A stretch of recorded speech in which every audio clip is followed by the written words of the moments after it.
+2। बेटा आज हम करेंगे comparison of relative acidic strength of monocarboxylic acid, alcohol and phenol. ठीक है, तो सबसे पहले हम मोनोकार्बोक्सिलिक एसिड एंड अल्कोहल की बात करते हैं। तो अल्कोहल में देखो RC डबल बॉन्ड OH, ये आपका एसिड है और ये आपकी अल्कोहल है। ये शायद हमने कर भी ली है। तो जो एसिड है ये अपना H पॉजिटिव आयन देता है और देने के बाद जो है ये बनता है कार्बोक्सिलेट आयन।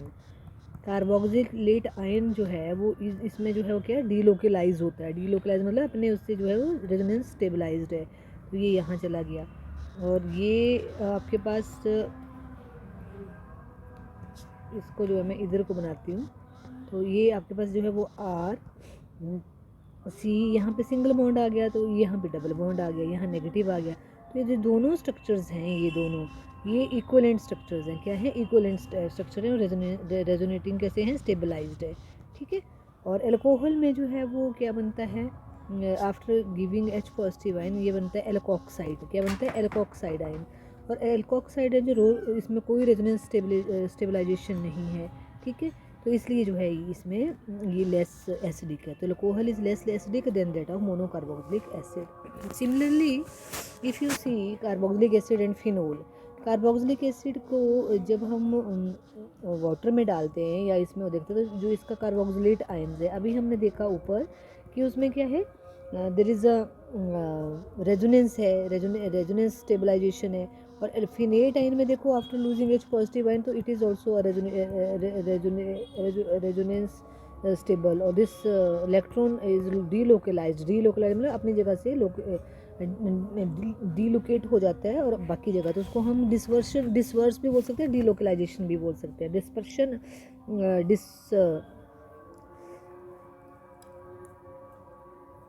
डीलोकलाइजेशन भी बोल सकते हैं और इसका जो है वो डिस्वर्स भी बोल सकते हैं, डिस्पर्स भी बोल सकते हैं कि डिस्पर्शन हो रही है इसकी। ठीक है, तो अब आप देखो यहाँ पे ये तो अब आपको जो है सबको आती है रेजोनेंस करने, अगर आपने पीछे करा होगा। जैसे नेगेटिव चार्ज है और इसमें कर रहा है और इधर आपके पास रेजोनेंस जो है वो किस में जा रही है? बेंजीन रिंग में जा रही है। इसमें कहाँ जा रही है? इसमें। ठीक है, और ऑक्सलेट में देखें हम तो जो रेजोनेंस है वो, अब मैं दोबारा बना देती हूँ यहाँ पे, जो कार्बोक्सिलेट में है, कार्बोक्सिलेट में जो रेजोनेंस है वो दो मोर इलेक्ट्रोनेगेटिव एलिमेंट के बीच में हो रही है। तो ये ज़्यादा स्टेबल रेजोनेंस है as compare to here resonance between more electronegative element and carbon. Benzene rings में जो कार्बन है, कार्बन के बीच में, तो ये रेजोनेटिंग लेस स्टेबल है, ये रेजोनेटिंग जो है मोर स्टेबल है, बिकॉज रेजोनेंस जो है डीलोकलाइजेशन और resonance of the electrons are among the more electronegative elements. ठीक है, तो ऑलवेज रिमेंबर, अगर नेगेटिव चार्ज जो है वो डिस्पर्स हो रहा है दो नेगेटिव इलेक्ट्रोनेगेटिव एलिमेंट्स में, वो ज़्यादा स्टेबल होता है as compare to the less and more electronegative element के बीच में डिस्पर्शन हो रही है। तो ठीक है, तो इसमें आपके पास जो है बेटा एसिडिक स्ट्रेंथ जो है वो एक्स्ट्रा प्लस में दिया है। मैंने आपको वो भी नहीं करवाए जो आपके इलेक्ट्रॉन विड्रॉइंग ग्रुप। अगर आपने अल्कोहल वो सारे किए होंगे तो आप उसको आराम से कर सकते हो। अगर किसी को कोई प्रॉब्लम आएगी तो पूछना, क्योंकि अदरवाइज ये एक्स्ट्रा प्लस में ही है। बट पेपर के पॉइंट ऑफ व्यू से जो है, कंपटीशन के पॉइंट ऑफ व्यू से जो है वो आते हैं पेपर में। ठीक है, तो ये यार अब इसमें बेटा इसमें एसिडिक स्ट्रेंथ जो है वो अगर देखें हम तो आपका carboxylic acid is more acidic than that of, अभी हमने पढ़ा आपका कौन सा, फिनोल से। फिर वाटर जो है मोर एसिडिक है देन दैट ऑफ अल्कोहल, हमने पहले पढ़ लिया है ना। और एसिटिलीन भी एसिडिक है, पर लीस्ट एसिडिक है। सिमिलरली अगर आप देखें कि जो इसके साथ सब्स्टिट्यूएंट लगे होते हैं, तो ये आपके पास है कार्बोक्सिलिक एसिड पर यहाँ पे मिथाइल ग्रुप लगा हुआ है। ठीक है, ये आपका जो है वो लेस एसिडिक है। उसके बाद आपके पास यहाँ पे कोई मिथाइल ग्रुप नहीं लगा है, तो ये ज़्यादा एसिडिक है। और अगर आपके पास बेंजीन, ये हमने पढ़ा पीछे कि बेंजीन रिंग अगर है तो वो जो है डीलोकलाइज हो जाता है आपका, तो ये ज़्यादा एसिडिक हो जाता है। ठीक है, नेगेटिव चार्ज जो है वो कहाँ जा रहा है? बेंजीन रिंग के अंदर जा रहा है। सिमिलरली आपके पास जो है OH है, मोर इलेक्ट्रोनेगेटिव एलिमेंट है, ये उससे भी ज़्यादा जो है वो एसिडिक है। और क्योंकि आपकी जो हेलोजन्स हैं उनका जो इलेक्ट्रोनेगेटिव जो अपने आप को विड्रॉ करने की इलेक्ट्रॉन्स को विड्रॉ करने की जो पावर है वो मोर देन दैट ऑफ OH है, तो ये सबसे ज़्यादा एसिडिक है। और बाकी हमने अमंग द हेलोजन जो है हमने करा हुआ है। तो ये सारे थे आपके पास एसिडिक करेक्टर्स ऑफ दिस। अब हम करेंगे टेस्ट आ जाए कि अगर एक्शन विद ब्लू लिटमस, तो आपको पता है जो भी एसिड्स होते हैं ब्लू लिटमस को रेड करते हैं टोन, और एसिड का रिएक्शन अगर शो करना है तो मेटल के साथ जो हाइड्रोजन गैस लिबरेट करते हैं उनको हम वो एसिडिक करेक्टर शो करते हैं। अब देखो यहाँ पे ये कार्बोक्सिलिक एसिड है, ये बना देगा मेटल के साथ उसका सॉल्ट बना दिया, और साथ में हाइड्रोजन गैस, मतलब इसमें से हाइड्रोजन गैस गई, इसका मतलब है ये एसिडिक इन नेचर है, ठीक है। फिर action with alkali, because acetic acid is a acid, तो अल्कली के साथ ये डेफिनेटली क्या बनाएगा, सॉल्ट बनाएगा और वाटर बनेगा। तो ये रिएक्शन आप दे सकते हो कि इन रिएक्शंस की वजह से ये पता लगता है कि ये एसिडिक इन नेचर है, ठीक है। ये आगे आपके पास है बाइकार्बोनेट, कार्बोनेट के साथ अगर करेंगे तो एसिड है तो कार्बन डाइऑक्साइड पक्का निकलेगी, क्योंकि बाइकार्बोनेट्स और कार्बोनेट जो है वो एसिड के साथ क्या देते हैं, कार्बन डाइऑक्साइड रिलीज़ करते हैं और उसका सॉल्ट बनाएंगे। तो CH3COONA ये तो बन गया सॉल्ट, सोडियम एसीटेट इसका नाम है। उसके बाद आपके पास कार्बोनेट है तो कार्बन डाइऑक्साइड रिलीज़ होगी, हाइड्रोजन है तो वाटर रिलीज़ होगा, बस ना। Bicarbonate in case of this sodium की जगह जो बाइकार्बोनेट सेम प्रोडक्ट बनेगा, कोई डिफरेंस नहीं है। तो CH3COONA plus carbon dioxide plus water, जी ये सभी रिएक्शन जो है वो इसके एसिडिक करेक्टर को शो करते हैं, किसके आपके एसिड के। आगे है रिएक्शन इन्वॉल्विंग OH। अब OH की क्लीवेज होगी तो सबसे पहले है फॉर्मेशन ऑफ हैलाइड। तो अगर COOH का PCl5 के साथ ट्रीट करेंगे, पहले बताया क्लोरीनेटिंग एजेंट है, तो एसाइल क्लोराइड बनेगा, क्या बनेगा, एसाइल क्लोराइड, एसिड क्लोराइड बनेगा। और PCl3 के साथ 5 के साथ है तो यहाँ में POCl3 इसमें से बनता है बाई प्रोडक्ट और HCl निकलता है, ठीक है। अगर इसकी जगह PCl3 है तो आपके पास ये वाला जो प्रोडक्ट है बिल्कुल सेम है, इसमें कोई प्रॉब्लम नहीं है। सिर्फ बाई प्रोडक्ट में जो है वो फॉस्फोरस एसिड बनता है, क्या बनता है, फॉस्फोरस एसिड। और अगर आपका जो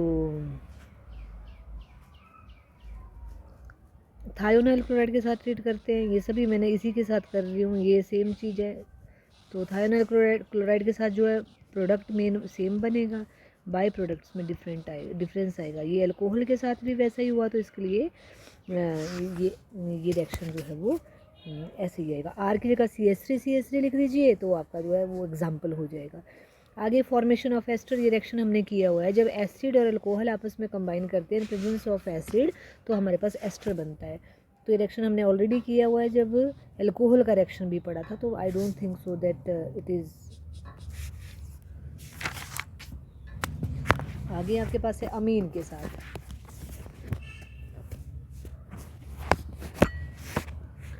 फॉर्मेशन ऑफ अमाइड। अगर अमोनिया के साथ, ये इंपॉर्टेंट रिएक्शन है, ये आपको एसेंट सीरीज़ में, डिसेंट सीरीज़ में काम आता है। तो यहाँ पे ये आपके पास है अमोनिया के साथ ट्रीट करेंगे तो ये बनेगा अमोनियम अमाइड बन जाएगा ये, ठीक है। तो यहाँ पे आपके पास सबसे पहले बना अमोनियम सॉल्ट, उसके बाद जब हम हीट करेंगे तो ये बन जाएगा अमाइड, NH2 एसिटामाइड और प्लस वाटर निकल जाएगा इसमें से, ठीक है। उसके बाद हमारे पास है जैसे एक रिएक्शन हमने यहाँ पे, ये आपके पास है थालिक एसिड, इसको NH3 के साथ ट्रीट किया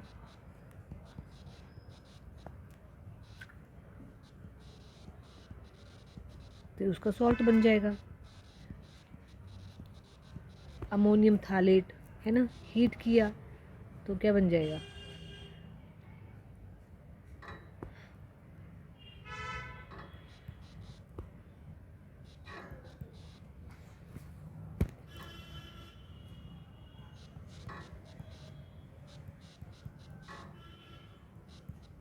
थालामाइड, क्या बन जाएगा, थालामाइड। आगे है formation of acid anhydride. Acid anhydride का मतलब होता है वाटर मॉलिक्यूल रिलीज होना। मैं एग्जांपल से समझाऊंगी, जैसे CH3COOH है, प्लस दूसरे एसिड में भी OH उसका लिखो और इधर को उल्टा लिखो, मतलब उसको, है ना। और पर ये मेन थिंग है कि बनता जो डिहाइड्रेशन होती है वो किसके प्रेजेंस में होती है, तो आपका डिहाइड्रेटिंग एजेंट आपका आप कंसनट्रेटेड H2SO4 नॉट डाइल्यूटेड नहीं लेना है, कंसनट्रेटेड H2SO4 ले सकते हो। और ये भी आपका डिहाइड्रेटिंग एजेंट है P2O5, ये भी है। इन दोनों के प्रेजेंस में अगर आपको हीट दिया तो आपने यहाँ से एक वाटर मॉलिक्यूल निकाल देना है, कहीं से भी निकाल दो, चाहे इसका OH ले लो इसका ले लो, दोनों सेम ही बात है। तो आपका उसका एनहाइड्राइड बन जाएगा CH3OCOCH3। जिस भी एसिड से बना, एसिटिक एसिड से बना तो एसिटिक एनहाइड्राइड नाम हो जाएगा, एसिटिक एनहाइड्राइड, ठीक है। और अगर आपके बेंजोइक एसिड से बना तो बेंजोइक एसिड, बेंजोइक एनहाइड्राइड। और अगर आपके डिफरेंट से बने तो वो उसका एनहाइड्राइड जो है वो लिखा जाता है। जैसे एक एसिटिक एसिड है और एक आपका पास जो है वो फॉर्मिक एसिड है, तो आपका होएगा इथेनोइक एसिटिक फॉर्मिक एनहाइड्राइड, ऐसे इसका नाम लिया जाता है। अगला रिएक्शन है सी टाइप ऑफ रिएक्शन, जिसमें पूरा कार्बोक्सिलिक एसिड का जो इन्वॉल्वमेंट है। तो जिसमें ये हमने शायद किया भी है डी कार्बोक्सिलेशन रिएक्शन, यस किया हुआ है डी कार्बोक्सिलेशन रिएक्शन, जिसमें सोडा लाइम के प्रेजेंस में करते हैं। तो इसमें सबसे पहले कार्बोक्सिलिक एसिड को सोडियम सॉल्ट में कन्वर्ट करते हैं, और उसको फिर इस कॉम्बिनेशन को जब मिले ये सोडियम हाइड्रोक्साइड एंड CaO, ये कॉम्बिनेशन जो है वो सोडा लाइम कहलाता है। क्या कहलाता है ये? Soda lime. लाइम जो है इसको बोलते हैं, ये जो है आपका वैसे कास्टिक सोडा है, बट इसको जो है फिर कट्ठे को सोडा लाइम बोलते हैं। तो क्या होता है इसमें बेटा, इसमें जो है वो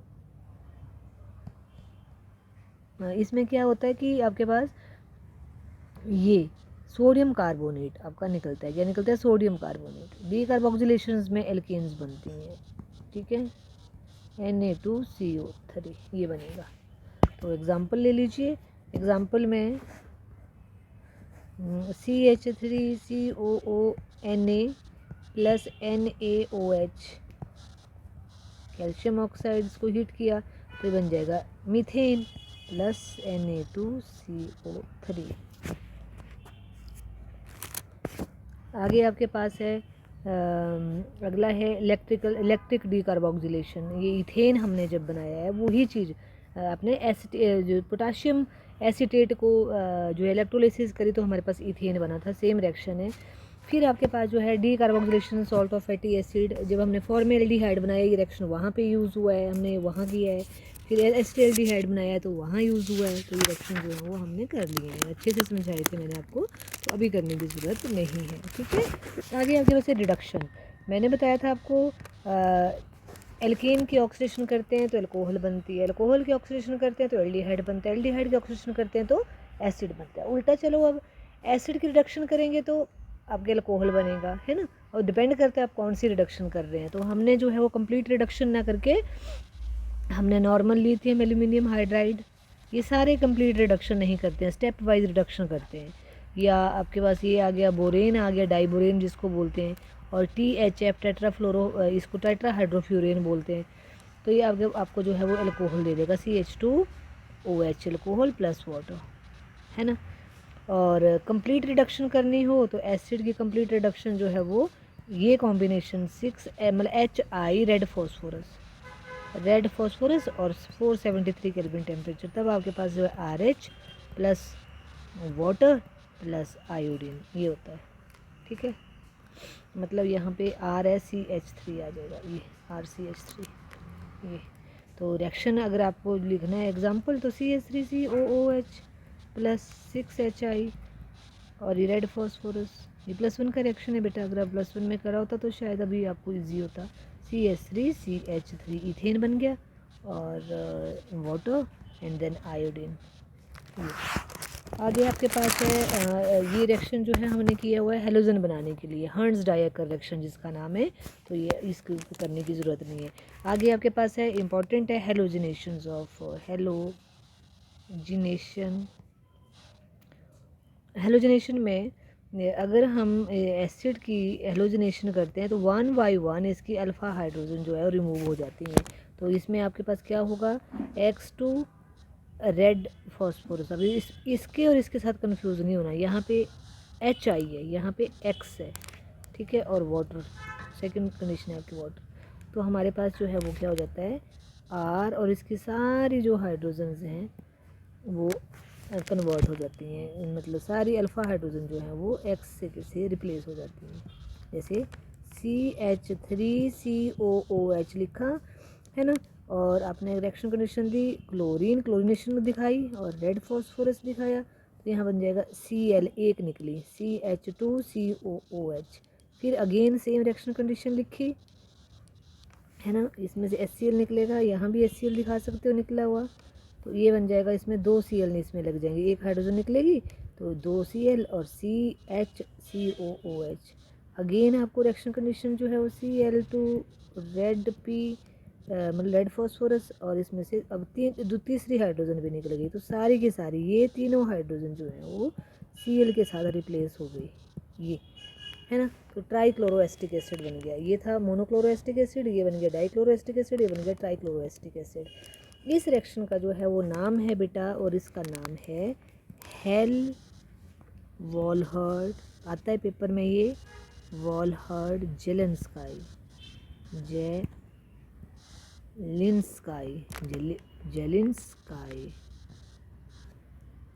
जेलिंस्काई रिएक्शन, ठीक है। इसी को ब्रोमीन के साथ करोगे तो भी हो जाएगा, ठीक है। तो इस तरह से, और ये जो आपके पास मोनोक्लोरोएस्टिक एसिड बना, तो इसको अगर हम KOH एक्वस के साथ करेंगे तो वहाँ पे ग्लाइकोलिक एसिड बन जाएगा।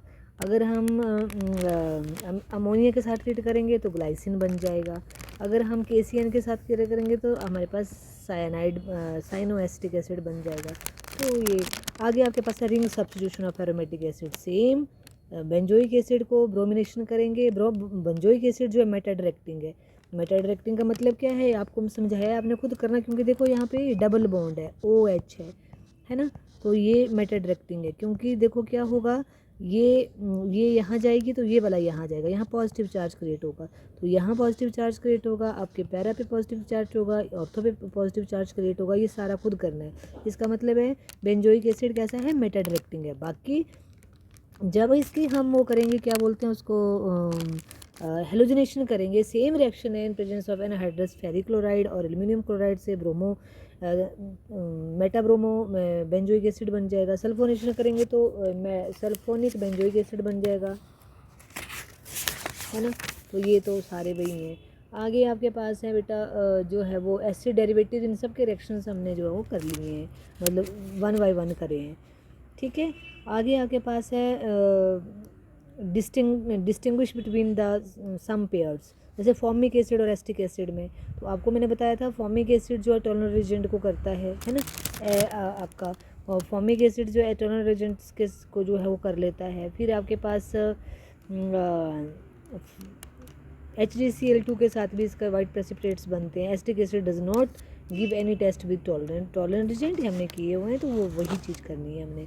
फिर acetic acid and acetone, acetic acid and acetone, simple सी बात है, एसीटोन जो है वो एसिड नहीं है, तो एस्टिक एसिड को बाइकार्बोनेटेड डालते हैं, अभी हमने रिएक्शन किया तो उसमें जो है वो कार्बन डाइऑक्साइड निकलेगी, एफर्विसेंस होगी, मतलब बुलबुले निकलेंगे।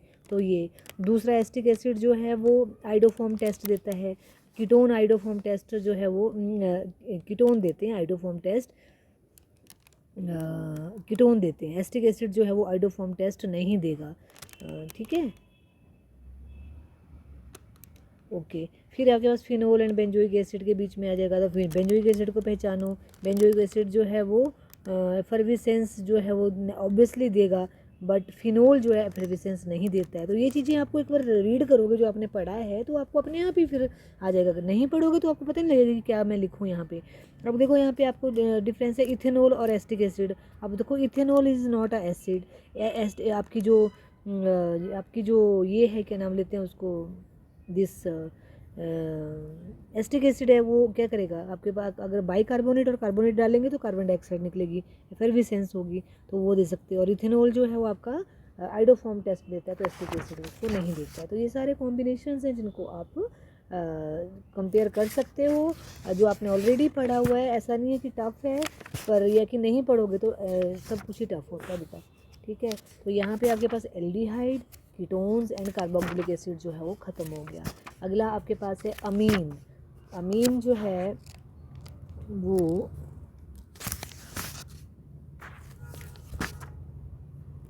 ऑर्गेनिक केमिस्ट्री का ये आपको लास्ट चैप्टर समझ लो, और नाइट्रोजन कंटेनिंग कंपाउंड्स हैं और लास्ट चैप्टर है ये। बहुत बड़ा चैप्टर नहीं है, छोटा सा चैप्टर है ये। तो ये कंप्लीट हो जाएगा। पर इसमें कुछ चीज़ें हैं जो मतलब जो आपको करनी है, ठीक है। अमीन्स में अमोनिया डेरिवेटिव होता है। जब अमोनिया की एक हाइड्रोजन या दो हाइड्रोजन या तीन हाइड्रोजन जो है इसमें से निकल जाएं तो अमीन्स बनती हैं हमारी। और ऑन द बेसिस ऑफ कितनी हाइड्रोजन उसमें लगी हैं तो वो उस तरह से उनकी हमारे पास इनकी क्लासिफिकेशन भी होती है। जैसे for example this is ammonia derivative, this is ammonia, ये अमोनिया है। एक हाइड्रोजन निकल गई तो हमारे पास जो है वो अमीन बन जाएगी। कितनी जो है वो इसके साथ जो अमीन में कितनी कार्बन लगी हुई हैं, मतलब हाइड्रोजन निकली और एल्काइल ग्रुप लग गया। मैं एल्काइल लिख देती हूँ यहाँ पे। एक कार्बन लगी है तो इसको बोलेंगे प्राइमरी अमीन, ठीक है। अगर दो कार्बन लग गई नाइट्रोजन के साथ तो वैसे ही ये हो जाएगी सेकेंडरी अमीन। और अगर तीनों की तीनों हाइड्रोजन रिप्लेस हो गई तो इसको बोलते हैं हम टर्शरी अमीन्स, ओके। और अगर आपके पास चारों ही होगी, मतलब इसमें जो लोन पेयर है यहाँ भी एल्काइल ग्रुप आ गया तो उसको हम बोलते हैं क्वाटरनरी अमोनियम कंपाउंड बोलते हैं उसको। क्या बोलते हैं? Quaternary ammonium compound. तो ये था। आगे एलिफेटिक अमीन, मतलब अगर उसके सराउंडिंग जो है वो एल्काइल ग्रुप लगे हैं तो एरोमेटिक अमीन्स होती हैं। और अगर एलिफेटिक एरोमेटिक लगे हों तो वो एराइल अमीन्स उनको जो है बोला जाता है, ठीक है। आगे नॉमेनक्लेचर्स जो है वो +1 में आपने किया हुआ बेटा, इसको जो है एक बार देख लेना है क्योंकि आता है। एरोमेटिक अमीन की भी डेफिनेशन अमीन बोलते हैं, लास्ट में बोला जाता है इसको, जैसे इथेन अमीन, प्रोपेन अमीन, वैसे ही अमीन लिखना है, मतलब इसका सुफिक्स अमीन है, राइट। तो अमीन्स में जो है वो क्या नाम देते हैं उसको, पिरामिडल शेप होती है जैसे कि दूसरी उसकी थी। और दूसरा जो है वो अमीन जो है वो अगर आपके पास नाइट्रोजन के अराउंड, जिस तरह से हमने हेलोजन पढ़ी थी, नाइट्रोजन के अराउंड अगर सारे के सारे, एक तो हो गया लोन पेयर ये, और सारे के सारे अदर सारे जो हैं वो कैसे हैं आपके डिफरेंट हैं, तो वो उसकी जो मिरर इमेज होती है वो आपकी कैसी होती है? नॉन सुपरिम्पोजेबल। कैसी होगी? नॉन सुपरिम्पोजेबल मिरर इमेज होगी। और एक जैसे हैं तो सुपरिम्पोजेबल होगी। तो इसलिए अमीन जो है वो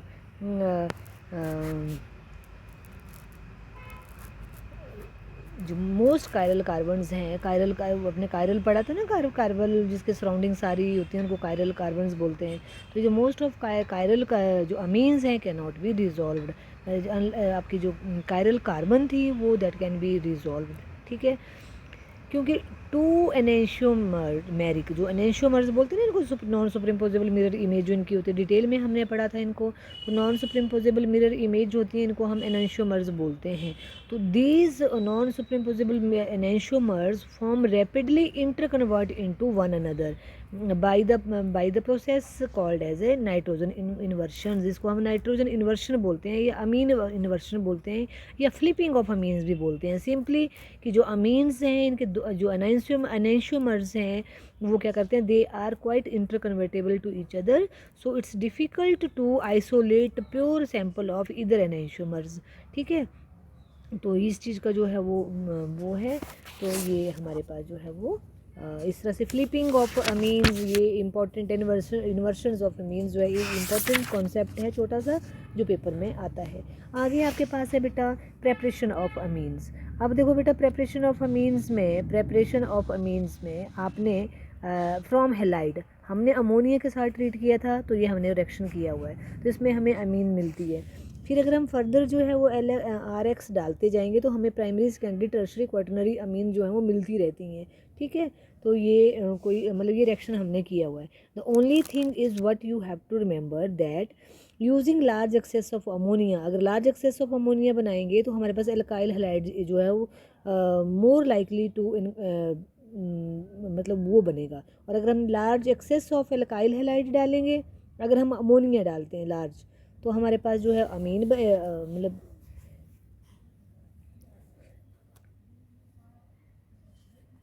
जो हमारी अमीन्स हैं वो present in relatively much smaller amount. But अगर हम जो है वो large excess of alkyl halide डालते हैं तो हमारे पास जो प्रोडक्ट बनता है वो मोस्टली आपके पास आपकी जो है वो एराइल हैलाइड जो है वो ज़्यादा उसमें बनते हैं, क्या बोलते हैं उसको, लास्ट प्रोडक्ट आपका क्वाटरनरी अमोनियम सॉल्ट जो है वो मेन प्रोडक्ट बनता है, क्वाटरनरी अमोनियम सॉल्ट। तो फॉर एग्जांपल जैसे लार्ज, इसमें मैं बता देती हूँ आपको, जैसे अमोनिया है आपके पास, राइट। तो अमोनिया को जब we treat with this X, तो ये 373 केल्विन टेम्परेचर के प्रेजेंस में तो बन जाएगा RNH3 पॉजिटिव X नेगेटिव, है ना, ये बन गया। फिर अगेन अमोनिया के साथ ट्रीट किया तो हमारे पास ये बना RNH2 और ये बना NH4 पॉजिटिव, ये ठीक है। बट ये था अमोनिया, जब आपके पास अमोनिया एक्सेस में है तो आपके पास अमीन बनती है। पर अगर आपके पास जो है वो आप एल्काइल हैलाइड जो है वो ज़्यादा डालते हैं, तो एल्काइल हाइड्राइड अगर आप डालते जाते हैं तो इसकी हाइड्रोजन जो है वो चेंज होती रहेंगी, मतलब इसमें रिप्लेस होती जाएंगी। तो 373 केल्विन टेम्परेचर, तो ये बन गया R2NH2X और उसके बाद बन गया R2NH प्लस NH4X नेगेटिव, है ना। अब इसको फर्दर हमने इसमें जो है वो R2NH इसमें सीधा भी कर सकते हो, उसे बीच वाला लिखने की ज़रूरत नहीं है, RX अगर आपने ये डाला तो आपके पास जो है वो R3N ये बन जाएगी आपके पास टर्शरी अमीन, और साथ में अमोनियम X, है ना। और अगर आपने इसमें भी अल्काइल हैलाइड डाल दिया तो आपके पास ऑप्शन है R ऐड हो जाएगा, तो ये बन जाएगा R4N positive and X negative. ये मैंने पहले भी करवाया है आपको हैलाइड में, तो वहाँ वही रिएक्शन है ये, ठीक है। तो आगे है reduction of nitro compounds. Nitro compounds की रिडक्शन करते हैं, नाइट्रोजन नाइट्रो है ये, तो इसमें अगर हम हाइड्रोजन डालते हैं रेने निकल वगैरह तो भी हमारे पास अमीन बनती है। ये रिएक्शन आपके लिए नया है, ठीक है। और इसी तरह से आपके नाइट्रोबेंजीन होगी तो एनिलीन बन जाएगी। एनिलीन मतलब CH3 एग्जाम्पल दे देती हूँ मैं आपको। यहाँ पे मैंने बोला क्या क्या कंडीशन है, निकल कर सकते हो, प्लेटिनम कर सकते हो, प्लेटिनम कर सकते हो, तो ये बन जाएगा CH3NH2, है ना, ऐसे। और यहाँ पे अगर बेंजीन है, नाइट्रोबेंजीन ले लिया आपने, रिडक्शन हो रही है, ये सब रिड्यूसिंग एजेंट डाल दिए हमने, तो यहाँ पे बन जाएगा एनिलीन, इसको एनिलीन बोलते हैं, NH2 एनिलीन, है ना। तो ये उसके बाद हमारे पास है रिडक्शंस ऑफ नाइट्राइल्स, सायानाइड्स की रिडक्शंस करनी, तो इसमें भी हमें अमीन, तो जैसे आपके पास सायानाइड की है CH3, देखो ये सायानाइड है, ट्रिपल बॉन्ड है, इसमें यही रिड्यूसिंग एजेंट आप निकल भी ले सकते हो, एल्यूमिनियम हाइड्राइड भी ले सकते हो, C2H5 ये वाला भी मैंने बताया था तुम्हें कि ये भी रिड्यूसिंग एजेंट है, कोई भी। तो हमारे पास CH3 आपने सीधा कार्बन के अराउंड भी हाइड्रोजन डाल देनी और नाइट्रोजन में भी हाइड्रोजन डाल देनी, तो ये अमीन बन जाएगी, इथाइल अमीन, इथेन अमीन है इसको अगर उसका नाम। और अगर एरोमेटिक है तो जैसे ये है आपके पास, तो इसमें भी सेम रिड्यूसिंग एजेंट, तो यहाँ पे बन जाएगा आपके पास कार्बन के सराउंड भी CH2 और NH2 ऐसे डाल दो, ठीक है। तो ये बन गए। उसके बाद आपके पास है, अगर उल्टा लेते हैं अब आइसोसाइनाइड, तो आपके ये प्राइमरी अमीन बनेगी, साइनाइड से हमेशा प्राइमरी अमीन बनेगी, आइसोसाइनाइड। आइसोसाइनाइड का स्ट्रक्चर देखो, RN अंदर होता है और कार्बन बाहर होती है, तो जब इसकी रिडक्शन करेंगे तो इसकी रिडक्शन करेंगे, सेम रिड्यूसिंग एजेंट ये लिथियम एल्यूमिनियम टेट्राहाइड्राइड ले लिया, तो इसमें क्या होगा RNH2, तो आपके पास सेकेंडरी अमीन बनेगी, कैसी बनेगी, सेकेंडरी अमीन। आगे आपके पास है अमाइड की रिडक्शन अब सबकी रिडक्शन ही करेंगे हम, जो अमाइड है या those compound which contain nitrogen उनकी रिडक्शन करेंगे तो हमारे पास अमीन बन जाएगी। सेम रिड्यूसिंग एजेंट आपके पास क्या किया हमने, लिथियम एल्यूमिनियम टेट्राहाइड्राइड, ईथर, और नंबर सेकंड रिएक्शन हमने दे दिया वाटर, तो ये बना आपके पास क्या, अमीन CH2NH2, ये है ना। तो इस तरह से आगे जो मोस्ट इम्पॉर्टेंट रिएक्शन है जो आपको डिसेंट सीरीज़ में काम आता है, हॉफमैन ब्रोमामाइड का करा था हमने,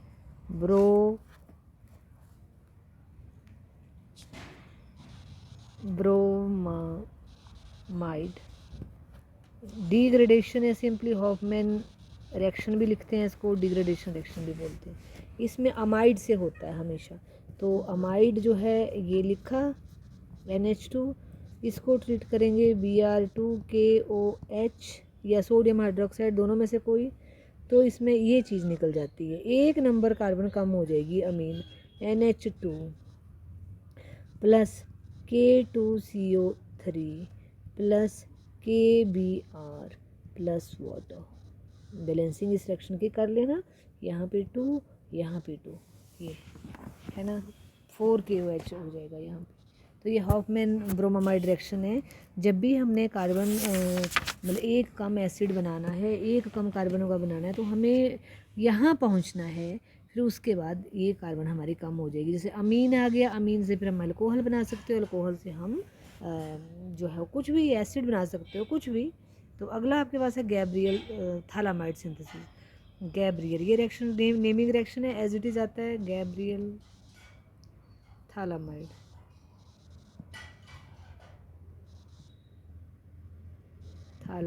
थालीमाइड रिएक्शन, मैं थालामाइड ही बोलती हूँ, थालीमाइड रिएक्शन। तो ये आपको मैंने उस दिन बताया था, इसको थालामाइड बोल लेंगे। अभी भी बना हमारा पीछे प्रोडक्ट है थालामाइड। थालामाइड को KOH अल्कोहली के साथ ट्रीट करेंगे तो एक वाटर मॉलिक्यूल निकलेगा, और K यहाँ लग जाएगा और यहाँ पे वाटर मॉलिक्यूल, ये दोनों का निकलेगा। तो ये बन जाएगा दिस CONK, ये बन गया आपके पास पोटाशियम थालामाइड। पोटाशियम थालामाइड को C2H5Br इथाइल ब्रोमाइड के साथ ट्रीट करना है, तो इसमें जो है KBr निकलेगा और इथाइल जो है यहाँ लग जाएगा, कहाँ, ये यहाँ। तो ये बना आपके पास ऐसे बेंजीन रिंग, ऐसे यहाँ पे आपका N है और इधर लग जाएगा C2H5, है ना। और निकला क्या इसमें से -KBr। उसके बाद इसको अगर हम इसकी हाइड्रोलिसिस करते हैं, बेसिक OH और H2O के साथ ट्रीट करते हैं, तो हमारे पास क्या होगा, यहाँ पे C2H5NH2 बनेगा। क्या बनेगा, C2H5NH।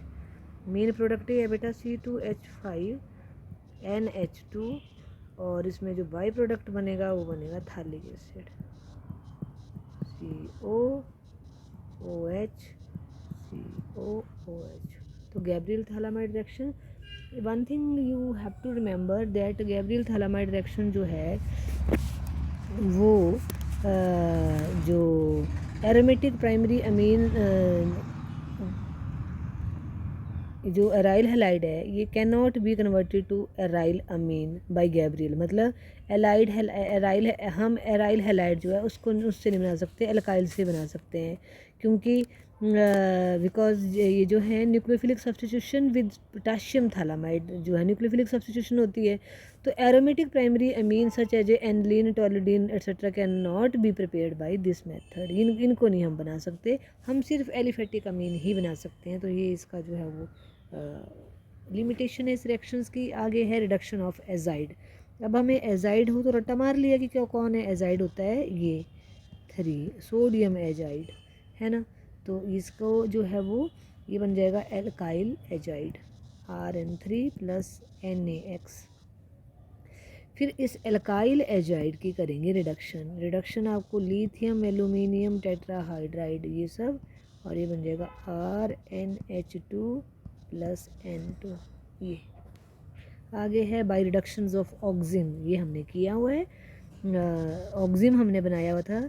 ये ऑक्जिम बनता है एल्डिहाइड से, ये एसिटल्ड ऑक्जिम है ना। और उसकी अगर हम रिडक्शन, और ऑक्जिम जो बना उसकी हम रिडक्शन कर देते हैं, रिड्यूसिंग एजेंट आपके पास वही lithium aluminium tetrahydride, sodium ethyl hydroxide कुछ भी, तो हमारे पास अमीन बनती है। अब ये रिएक्शन सारी रिपीट हो रहे हैं, थोड़ा थोड़ा चेंज है उनमें कि इसकी क्या करें, रिडक्शन करेंगे तो हमारे पास अमीन बन जाएगी। जैसे एसिटॉक्जिम है, तो इसमें जो है वो हमारे पास ये ऐसे है ना। तो ये ऑक्जिम बनाए थे एल्डिहाइड से, ये रिएक्शन नहीं है, मतलब ऐसा टफ नहीं है, तो ये हमारे पास जो है वो सेकेंडरी अमीन बन गई। It's not a secondary amine, it's a primary amine, but इसका नाम है आइसोप्रोपाइल अमीन। आगे आपके पास है reductive ammunition of aldehyde and ketones, जो अभी हमने की वही चीज़ें अमीन के साथ इमीन बनाया, ये हमने रिएक्शन किया हुआ है, उसकी करनी है रिडक्शन, तो हमारे पास बन जाएगा अमीन बन जाएगा। तो वही रिएक्शंस हैं। आगे स्कीमिड्स रिएक्शंस जो है हमने कार्बोक्सिलिक एसिड में किया है, तो वहाँ से अमीन बनेगी। स्कीमिड्स रिएक्शंस में जब उसकी हम हाइड्रोजोइक एसिड के साथ ट्रीट करते हैं तो हमारे पास अमीन बनती है। ये रिएक्शन भी हमने किया हुआ है। आगे इंडस्ट्रियल प्रिपरेशन ऑफ अमीन्स। अमीन की इंडस्ट्रियल प्रिपरेशन जो है वो अमोनिया और इथाइल अल्कोहल से स्वातियर मेल हायर रिएक्शन बोलते हैं इसको। और तब हमारे पास जो है वो क्या, इथाइल अल्कोहल अमोनिया लेंगे, 723 केल्विन पे हीट करेंगे इन प्रेजेंस ऑफ Al2O3, तो हमारे पास वो बनेगी। तो उसमें कुछ ज़्यादा nothing new to tell. Okay, तो आगे हमारे पास है बेटा that is your physical state and smell of amine. तो physical state of and smell of amine is the lower member aliphatic amine जो है मिथाइल अमीन, डाईथाइल अमीन, ये गैसेस होती हैं, हमेशा लोअर वाले गैसेस ही होते हैं। हायर जो है वो और उनकी स्मेल अमोनिया की तरह होती है। ठीक है, जो हायर मेंबर हैं 3 कार्बन से ज़्यादा वाले मोस्ट लिक्विड होते हैं और फिशी स्मेल होती है। और जो एरोमेटिक अमीन्स हैं जनरली टॉक्सिक होते हैं, इनको याद करने की ज़रूरत नहीं है। बॉइलिंग पॉइंट अमीन में क्योंकि आपके पास क्या है, इनका बॉइलिंग पॉइंट जो है हमेशा हायर होता है as compare to the normal hydrocarbons.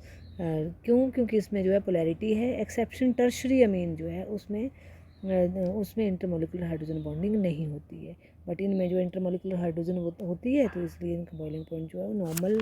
लेकिन से अब बताने की ज़रूरत मुझे लगता है अब तक तो हमने इतना हाइड्रोजन बॉन्डिंग पढ़ ली, तो आप खुद भी बना सकते हो। जैसे ये अमीन बनाई बेटा मैंने, है ना, तो इसमें देखो यहाँ पे ये ऐसे नाइट्रोजन R और यहाँ H और ये हाइड्रोजन।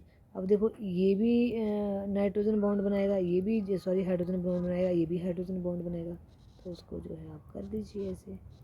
और H ये वाला भी हाइड्रोजन बॉन्ड बनाएगा, ये भी जितनी हाइड्रोजन है सभी के सभी हाइड्रोजन बॉन्ड बनाएंगे। दैट इज़ वाई इनका बॉइलिंग पॉइंट जो है वो ज़्यादा है। ठीक है, उसके बाद आपके पास है अगर आइसोमेरिक अमीन की बात करेंगे तो प्राइमरी अमीन्स का बॉइलिंग पॉइंट सबसे हायर है than that of secondary than that of tertiary. और इसमें जो है वो इसमें आप जो हाइड्रोजन बॉन्डिंग की बात कर लेंगे तो प्राइमरी में हाइड्रोजन बॉन्ड ज़्यादा बनता है एज़ कम्पेयर टू सेकेंडरी, और टर्शरी में हाइड्रोजन बॉन्ड नहीं बनता है। तो on the basis of this you can compare there boiling point of amines. ठीक है, अब मैं बहुत फास्ट हो गई हूँ बेटा क्योंकि हमने बहुत ज़्यादा इनके बारे में पढ़ा है। सॉल्युबिलिटी, क्योंकि अमीन जो है वो हाइड्रोजन बॉन्ड बना लेती हैं वाटर के साथ, तो they are soluble in water. अगर हम हायर अमीन की बात करेंगे तो हम डेफिनेटली बोलेंगे कि हायर अमीन की सॉल्युबिलिटी डिक्रीज़ होगी। क्यों? क्योंकि उनमें जो है वो एल्काइल ग्रुप की डोमिनेंस की वजह से, which is non polar in nature, and वो उसकी हाइड्रोजन बॉन्डिंग को बनने नहीं देता है। ठीक है, तो ये आ गया। आगे आपके पास है your chemical properties of amines. तो reaction with water, basic character of it shows basic character of amine. तो अमीन जो है वो इसका बेसिक नेचर जो है, बिकॉज ये वाटर मॉलिक्यूल इसमें ऐड हो जाता है, तो ये बन जाएगा RNH3OH। ठीक है, लोन पेयर इलेक्ट्रॉन्स को जो लोन पेयर इलेक्ट्रॉन है ना इसके ऊपर, इसकी वजह से ये बेसिक नेचर शो करता है। तो ये इस तरह से you can say NH3 positive plus OH, तो ये आ गया इसका बेसिक करेक्टर। आगे इसने जो है बेसिक स्ट्रेंथ जो है वो on the basis of your equilibrium constant and dissociation constant for base जो है दिया हुआ है, जिसको हम, है ना, तो ये वैसा का वैसा ही जैसा हमने एसिड में किया हुआ है, तो आपने ये खुद करना है। Smaller the value of PKB more the basic character, तो वैसे ही है smaller the value of PKA more the acidic character, higher the value of PKB तो उसका क्या हो जाएगा, less the basic character of that. Okay, तो ये आ गया। उसके बाद हमारे पास जो है वो comparison of aliphatic amines and ammonia और एलिफेटिक अमीन्स में कंपैरिजन करना है कि कौन ज़्यादा जो है वो बेसिक है। तो ये देखो ज़रा, ये है अमोनिया, ये अमोनिया है। अब तो बेटा आप you are able to give the answer of all the questions on which are your reasoning questions. अब देखो इसका basic character is due to presence of lone pair of electrons on nitrogen. तो अब ये देखो कि जो एल्काइल ग्रुप है एमीन में, ये क्या कर रहा है, इसमें बेसिक करेक्टर को, इसको इलेक्ट्रॉन को और भी ज़्यादा इंटेंस कर रहा है। और यहाँ पे इसकी क्योंकि प्लस आई, इसमें प्लस आई इफेक्ट जो है वो ज़्यादा है, किसमें, plus I effect of R is more than that of hydrogen. यहाँ पे आर के बजाय आप मिथाइल लिख सकते हो, इथाइल लिख सकते हो, तो हाइड्रोजन से ज़्यादा ही है। तो क्योंकि ये it will increase the magnitude of electrons on the nitrogen, so basic character is further intensified और increased. But in case of it is not so, it is not happen, it is not like that in your amine. इसलिए जो है ammonia is less basic than that of your amine, whichever amine, primary, secondary और tertiary. ठीक है, आगे हमारे पास जो है comparison of aliphatic amines and ammonia, उसके बाद है comparison of basic character of primary, secondary and tertiary अमीन। ये बेटा आती है, इसके लिए हमें मतलब ये बड़ी इंपॉर्टेंट है। Primary, secondary and tertiary amines में सब, इनमें बेसिक करेक्टर जो है सबसे ज़्यादा किस में है। ठीक है, तो अगर हम देखें तो इसमें 2-3 फैक्टर्स हैं। एक आपके पास स्टीरिक इफेक्टर भी है, सॉल्वेशन फैक्टर भी है, और एक आपका प्लस आई इफेक्ट भी है। तो अगर हम प्लस आई इफेक्ट को ही देखते हैं, तो जैसे कि जैसे हमने है यहाँ पे प्राइमरी अमीन की बात करते हैं और प्लस आई इफेक्ट देखते हैं। तो प्राइमरी अमीन में यहाँ पे ये आपके प्राइमरी अमीन है NCH3H, ये प्राइमरी अमीन है। ठीक है, ये आपकी जो है वो सेकेंडरी अमीन है, आर लगा दो चाहे ये लगा दो, ये आपकी सेकेंडरी अमीन है, ये सेकेंडरी अमीन है। और ये वाली यहाँ बना देती हूँ, ये वाली आपकी टर्शरी अमीन है।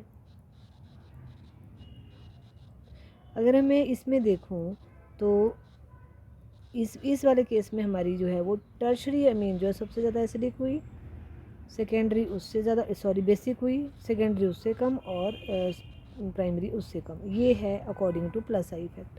ठीक है, अगला हमारे पास है स्टीरिक इफेक्ट। स्टीरिक होता है कि कितना एक्सपोज्ड है हमारा जो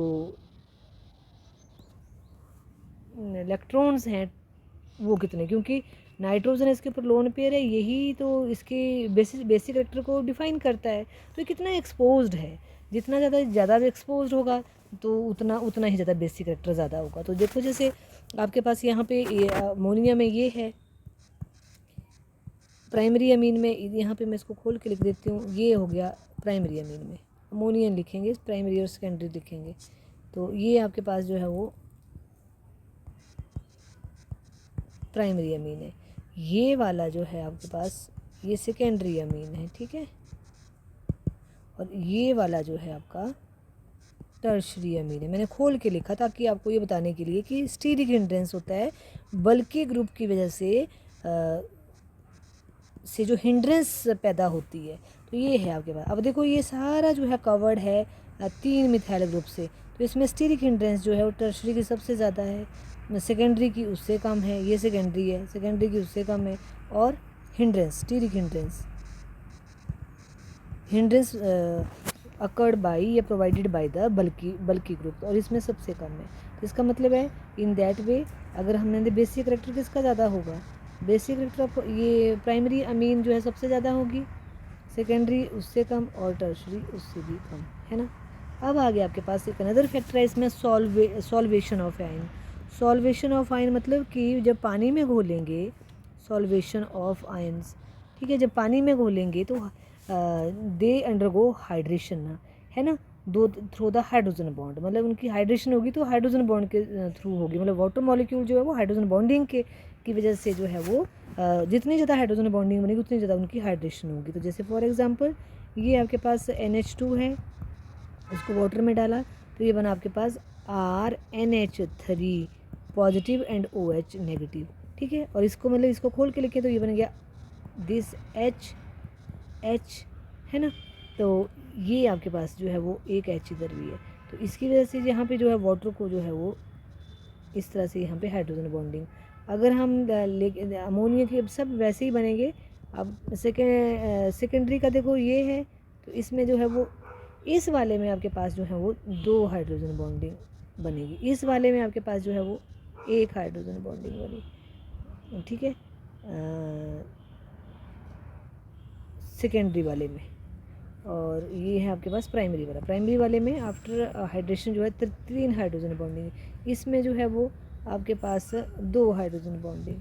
और टर्शरी में आपके पास पॉजिटिव चार्ज जरूर लगाना, पॉजिटिव और नेगेटिव, ये आपके पास जो है वो नेगेटिव और ये पॉजिटिव है ना, तो ये बने 1 हाइड्रोजन बॉन्डिंग। तो जितनी ज़्यादा हाइड्रोजन बनेगी सॉल्वेशन उतनी ज़्यादा है, मतलब ज़्यादा वाटर मॉलिक्यूल उसको स्ट्रॉन्ग कर रहे हैं, इसमें वाटर मॉलिक्यूल कम स्ट्रॉन्ग कर रहे हैं, इसमें सबसे कम कर रहे हैं। तो सॉल्वेशन एनर्जी जितनी ज़्यादा रिलीज़ होती है उतना ही ज़्यादा वो चीज़ स्टेबल होती है, इसका मतलब है उतना ही ज़्यादा उसमें जो है वो जो मतलब आफ्टर ये आफ्टर वो है ना, after taking the OH H positive ion है ना, तो जितनी ज़्यादा सॉल्वेशन होगी उतना ही ज़्यादा वो बेसिक करेक्टर ज़्यादा होगा। तो इसका मतलब है इसमें प्राइमरी जो है सबसे ज़्यादा बेसिक है, फिर then secondary and then tertiary basic character, ठीक है। पिछले वाले में क्या था, आपके पास जो बेसिक करेक्टर था वो प्राइमरी का सबसे ज़्यादा, फिर सेकेंडरी का और उसमें, और आपने अगर इसमें देखो तो तीनों में देखो, आप ढंग से देखो ना, मतलब तीनों को कंपेयर करें तो आपके पास जो मैं इनको इकट्ठा बनाती हूँ, आई इफेक्ट के कारण, आई इफेक्ट के कारण जो है वो क्या, टर्शरी अमीन सबसे ज़्यादा बेसिक, फिर सेकेंडरी, फिर आपकी प्राइमरी, ये है प्लस आई इफेक्ट, ठीक है। स्टीरिक इफेक्ट के कारण प्राइमरी सबसे ज़्यादा एसिडिक, फिर सेकेंडरी, फिर टर्शरी, ये स्टीरिक इफेक्ट, ठीक है। और सॉल्वेशन एनर्जी के कारण आपका प्राइमरी सबसे ज़्यादा, फिर सेकेंडरी, फिर टर्शरी, ये आपके सॉल्वेशन, ठीक है। अब इन तीनों को देखो आप, एक में देखो यहाँ प्राइमरी दोनों में ज़्यादा है, बट यहाँ पे लीस्ट आ गया, यहाँ पे आपका टर्शरी है तो ये दोनों लीस्ट में आ गए, ये तो सबसे ही कम है, मतलब ये तो टर्शरी जो है बेसिक करेक्टर सबसे कम है। अब रही दोनों की बात, अब ये देखो ये दो इसमें तो आगे रहा, बट एक में लीस्ट चला गया, तो एक सेकेंडरी ऐसा है जो इनका हमेशा मीडियम में बीच में रहा, तो हम बोलेंगे secondary is more basic than that of your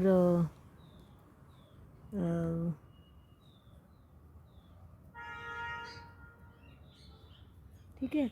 उसके बाद जो है आपके पास सेकेंडरी, फिर आपका जो है वो आपका सेकेंडरी मीन सबसे ज़्यादा जो है वो बेसिक है, फिर आपके पास जो है वो आपका प्राइमरी, और फिर आपके पास जो है वो टर्शरी अमीन जो है वो सबसे ज़्यादा बेसिक है। इसमें आपके पास सेकेंडरी, फिर आपका जो है वो टर्शरी आएगा बेटा, पहले मेरे ख्याल से तो प्राइमरी होना चाहिए, टर्शरी, फिर आपका प्राइमरी अमीन, ठीक है। और इसमें जो स्टीरिक एंड्रेंस वाला जो है, इसमें अगर प्राइमरी अल्काइल ग्रुप अगर बड़ा है तो जो है उस हिसाब से इसका बेसिक करेक्टर कम और ज़्यादा होगा, और अगर छोटा है तो बेसिक हिंड्रेंस उतनी कम होगी, ठीक है। बट अगर आपके पास गैसियस फेस है, वेयर सॉल्वेंट इफेक्ट जो है मिसिंग है गैसियस फेस में, तो सॉल्वेंट इफेक्ट के कारण तो आपके पास जो है वो प्राइमरी सबसे ज़्यादा वो था बेसिक, तो आपके पास जो है नॉर्मल ट्रेंड होगा, जैसे आपके पास वो ये जो दो इफेक्ट हैं आपके स्टीरिक और आपका प्लस आई, तो फिर टर्शरी जो है सबसे ज़्यादा होगा, उसके बाद जो है वो सेकेंडरी, और उसके बाद जो है वो प्राइमरी, तो ये तब ये ट्रेंड होगा, ठीक है। और फिर सबसे लीस्ट जो है अमोनिया, ये राइट। तो ये थे आपके पास बेटा जो क्या बोलते हैं उनको, बेसिक स्ट्रेंथ ऑफ अमोनिया। पर इनमें क्योंकि देखो कईयों में कौन सा इफेक्ट चलता है, कईयों में कौन सा, तो उसकी वजह से जो है वो अल्टीमेट रिजल्ट जो है वो ये आया कि सेकेंडरी जो है सबसे ज़्यादा, फिर टर्शरी, फिर प्राइमरी अमीन, ठीक है। ये है, तो इसको यहाँ जैसे जो है वो ये रट लेना आपने कि ये थोड़ा डिफरेंट आता है, तो बाकी जो है वो वैसे का वैसे ही। अगर नॉर्मल अगर आपकी गैसियस फेस है जहाँ पे आप वाटर नहीं यूज़ कर रहे हैं, तो आपके पास ये ट्रेंड जो है वो चलेगा। तो ये था आपके पास जो है इनका बेसिक करेक्टर। अब है आपके पास basic strength of aromatic aryl amine and aliphatic amine. तो basic character of comparison of basic strength of ammonia and aromatic amine and aryl amine और आपका एलिफेटिक अमीन। तो इसमें आपके पास जो है वो बेंजीन रिंग के साथ आपका अमीन डायरेक्टली अटैच होता है। तो ये जो इलेक्ट्रॉन है आपका ये देखो इधर, ये ऐसे ऐसे ऐसे, ये है NH2, ठीक है। तो यहाँ पे लोन पेयर है।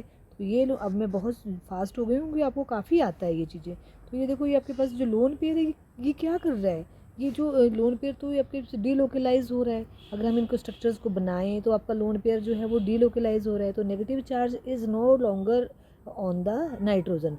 इसका मतलब है ये कैसा है, ये कम बेसिक होगा। तो एरोमेटिक एनिलीन, मतलब that means aniline is less basic than that of aliphatic amine, ठीक है। तो ये आपने रीज़न देना है इसमें कि aliphatic amine is always high more basic than that of aliphatic amines, ठीक है। तो ये आज का इतना ही काफ़ी है। उसके बाद हम जो है वो, किसी को कोई प्रॉब्लम होगी पढ़ना इनको, किसी को प्रॉब्लम होगी तो आपने फिर वो हम उसको जो डिस्कस कर लेंगे। उसके बाद हमारे पास है effect of substitute on the basic character of aromatic. सब वैसा ही है बेटा। अगर आपको plus I minus I R effect आते हैं तो ये आप आराम से कर लोगे, बट इवन देन हम इसको नेक्स्ट वीडियो लेक्चर्स में कवर करेंगे। तब तक के लिए गुड बाय। होपफुली आप लोगों को ये समझ आया होगा। समझ आया होगा तो अच्छे से पढ़ना है बेटा। अप्रैल में आपके पेपर आने हैं तो आपने मेहनत करनी है।